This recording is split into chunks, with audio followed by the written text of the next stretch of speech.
In a world of a lot of serious games, a silly JRPG like Mado Monogatari Fear in the Wondrous Academy can feel like a breath of fresh air. As it has you eating curry while running through dungeons, it's relentless with its humor, firing on all cylinders even in its final moments, although it does manage to give a proper JRPG story with conflict and rising challenge in its 40 hours of dungeon crawling and fun. The only problem is that when it bugs out, which is pretty rare, but one made me rush through its final couple of chapters, although its humor was enough to make me not drop it completely. So while imperfect, Fear in the Wondrous Academy is still a fun JRPG to play between this year's deeper stories if you're okay with a potential hiccup or two along the way.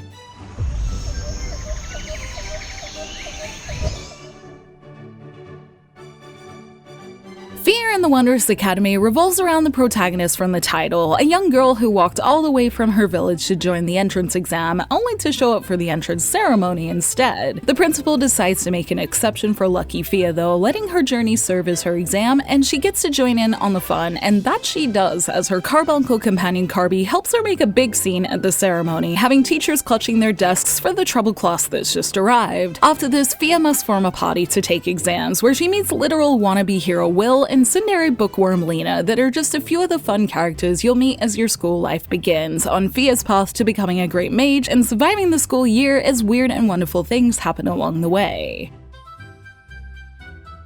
Starting light and fun, Fear in the Wondrous Academy quickly drops you into its dungeons and battles, both familiar enough if you know JRPGs, but with their own Fia flair. Complete with its exciting music and top-down view, at first I wasn't sure I'd be able to get the hang of Fia's active battles. Things can feel a little chaotic, there's a timeline at the top, the skill selection is kinda small, and monsters are running all over the screen, which you can too, and until I got the hang of shortcuts, it felt like a lot to keep track of, even though everyone is technically taking turns. Each turn you're allowed to use one skill, and in between you can either run around to try avoid attacks or melee and use items to fill in the dead time. Once you get in the rhythm of it, it's actually pretty fun. The elemental weaknesses are easy to catch thanks to the color of enemies showing you exactly what you need to use, and if you shortcut everything, you're able to fight just as fast as the enemies are, and with some doing unique things like laying traps across the field and special attacks reliant on the different elementals you use, it ends up being a unique system of its own that matches its fun nature. When you're not running around with enemies, you're likely making your way through the Academy's many dungeons for assignments, where traps, floors, and curry are abound. The unique points of Fia's dungeon crawl is she has vitality points, meaning not only do you have to manage your health and MP for the duration, you also have to be mindful of how long you spend in there. In earlier dungeons, because of the lack of floors, this is a mechanic you can almost forget, but once floors hit over 15 in the late game, you start to really feel it as it starts taking from Fia and the crew's max health once it's depleted. It's restored by Fia eating curry, either packed in advance in your inventory or made in the dungeon if you have the sheer luck of finding rice, meat, curry root, and veggies in your run, which is more common than you think, or buy one from the pop-up of Momomo, a shop monster that randomly appears, making it kind of cool that the dungeon and its traps aren't the only thing re-rolling each visit, as different life-saving mechanics like this will appear and disappear each time you visit that makes Fia thrilling to play. Also, when you return, you can take some brief moments with Fia's school life that had more surprising small points about it than I would have expected. Aside from quests both in the classroom and on the quest board to help people around the school, there are little interactable items peppered around to play with that can unlock trophies and also give you a sense of magic and laughter within the school. So much of Fia is rooted in being lighthearted, and its side content reflects that too, with gardening, quests about unveiling the school's 7 wonders, and assignments having you go pick up your teacher's notepad, all maintaining a sense of fun. This is together with each chapter needing you to get enough credits by doing certain dungeon goals and assignments to have just a little bit of a homework style feel, good for feeling like you're actually studying, and maybe mildly frustrating when you just want to get on with the story. But actual homework would feel the same, so I don't totally mind this feeling here, with all the systems working together to make Fia feel like a unique dungeon crawler of its own.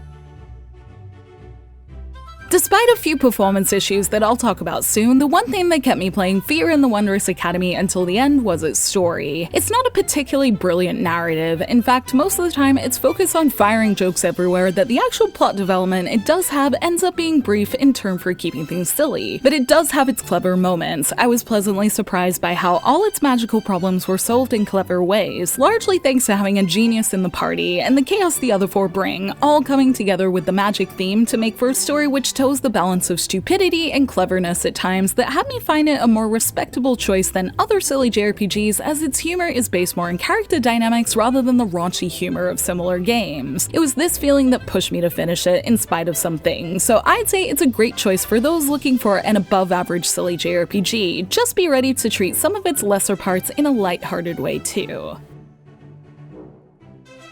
My first 30 hours with Via in the Wondrous Academy were fantastic. Things were smooth, and the dungeon mechanics seemed smart and player-friendly, especially with things like the temporary return device to get you all healed up before a big boss battle. In fact, if I think really hard, I'm pretty sure I did have a small performance issue early on with it not getting past the load screen and staying on a black one after a dungeon at one point, but it was a pretty hot summer this year, so I put it down to my console dealing with that, and it auto-saved my data so everything was fine until I had some errors later in the campaign that were likely an actual bug. Some of you might have seen my short about where the temporary return device failed on me, and instead of returning me temporarily back to the school to heal up, it did it permanently, and was about to only let me go back to floor 1 of a 20+ floor dungeon. The early parts of Fia might have some people thinking this would be no issue, but I'd spent days going through that dungeon and failing, waiting for the point where I'd be strong enough to get to the top, only to finally get there and be sent back down by this glitch that was incredibly frustrating. In hindsight, now I've finished, this only happened one time, and I haven't heard of anyone else having this problem, so hopefully it was a glitch based on the parameters of my playthrough and no one else goes through it. However, we get so many releases each month worth playing, and a glitch like this could make one want to jump to one of those other games, and I really did consider it. But I had really loved the silly moments in the story and decided I wanted to know what was behind its more mysterious characters, and luckily I play on normal these days, so I had some wiggle room to put my difficulty down to easy and just get through it, all before the next Atelier release, with my Fia playthrough being 40 hours in total, with my final 10 being a little rushed, but I could get through the story and final boss. Now that I've seen the ending, I'm glad I stuck with it to the end, but I did feel wary every time I used that device at the top of a dungeon. While it didn't happen again, it does chip off fun from a playthrough when you're worried the game is about to do something unfair, so I would encourage plenty of save files if you want to get through it too, and hopefully you're more like Fia and have the good luck I didn't to have a smooth playthrough. I could go back and play more now I'm finished, although there still is that slight fear of performance issues that will more than likely keep me away. There seems to be a post-game story of sorts to complete some of the characters' goals, and the quest system means likely at the end of a playthrough you'll have a few left over, which for me were the ones I decided seemed less fun, so to play them now doesn't sound much better. I'd be interested in completing things like the School 7 Wonders questline and some of the request board quests, as their dialogue moments have the cute and fun side I like from Fia. But I'm reminded in what I'm playing and loving since other games that I can deal with visual performance issues no problem, but once they hit the gameplay, I get put off. So unfortunately, this might be it for my adventure in this Wondrous Academy and its many quests and minigames. However, since finding out this connects to the Sorcery Saga Curry God game I loved so much on Vita, I am really happy that Fia and the Wondrous Academy could let me return to this color of quirky JRPG that I enjoy, and I hope the Mado Monogatari series does make another JRPG like this again sometime, with its humor and just a little more polish to tell another fun story again soon.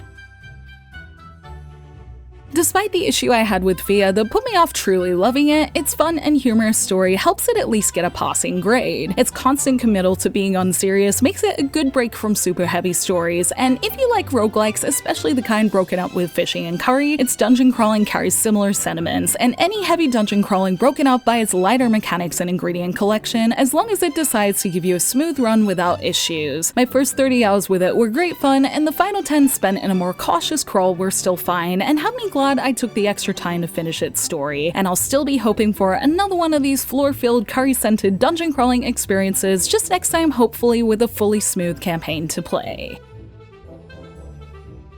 Thank you for watching this video. Let me know in the comments below if you tried Fia and the Wondrous Academy, and if you have, what did you think of it? You can like and share this video if you enjoyed it, subscribe to my channel for more JRPG content like this, and ring that bell to get notifications on whenever I post so you don't miss a thing. You can check out more videos here, and you can find me on social media on X, Facebook, Instagram, and TikTok, all at JRPG Jungle. Links to those will be in the description below. Thank you to Idea Factory for the code, and until next time, thank you. Bye!